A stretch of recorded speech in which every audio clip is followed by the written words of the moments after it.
Yeah.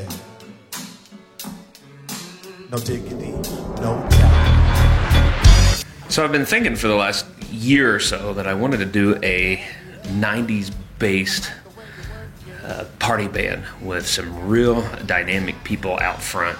Hi, we're Ryan and Lauren Allworth, and when we're not raising a very pale daughter, we're singing on stage with Mixtape. Maybe some Boyz II Men songs, maybe some other songs. Maybe like some Spice Girls. Maybe some Weezer. Maybe some Ace of Base. I graduated high school in 1999, so I remember listening to the Hot 9 at 9 on WZPL 99.5 every night with my radio, trying to record the exact perfect moment like a Boyz II Men song. Ryan, my husband, is hilarious, and it's been such a treat seeing him perform in Straight No Chaser, but it's been such an even bigger treat to perform with him, as well as Brian Kelly. Brian Kelly, probably one of the best singers I've ever met. Very talented. Girl, I must warn you, I sense something strange in my mind. When you get Brian Kelly and Ryan together and seeing them perform and then add me to that mix, and it's just hilarity. It's driving me out of my mind. That's why it's hard for me to find. Can't get it out of my head. Miss her, kiss her, love her. That girl is poison. Hey. Greg McGurk is an incredibly talented keyboard player, organist, pianist. He's amazing. When I look at Greg playing keys, I imagine Schroeder from Peanuts because he's hunched over and he's playing. I remember the first time we were rehearsing Don't Stop Believin' by Journey, and Lauren is singing on it, and what Greg is playing sounded just like the record.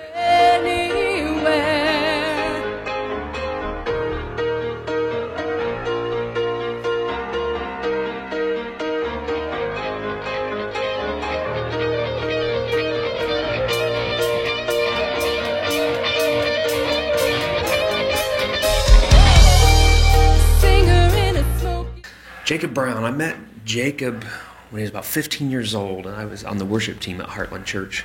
I was the drummer in that band. And his mom would start to bring him into the rehearsals before the worship service on Sunday morning, and he would play acoustic guitar actually in the congregational seating. He would play acoustic guitar along with the band, so I could never really hear what he was doing. I just thought it was some mom that's wanting her, trying to help her kid. I had no clue.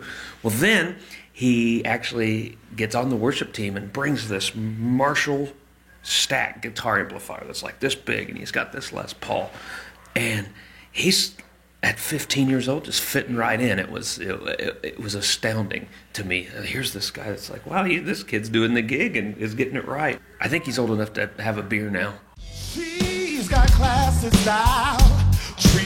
Lee Walker. Lee, I first met Lee, he was playing in a band called Toy Factory. Toy Factory's a party band here in Indianapolis, and boy, they're just smoking good. A lot of funk and disco, and just really, really intense. And the whole band's great singers, everything. I was like, man, I've got to figure out how to get this guy, get in a band with this guy. Shut up and dance, don't you dare look back. Just keep your eyes on me. I said you're home.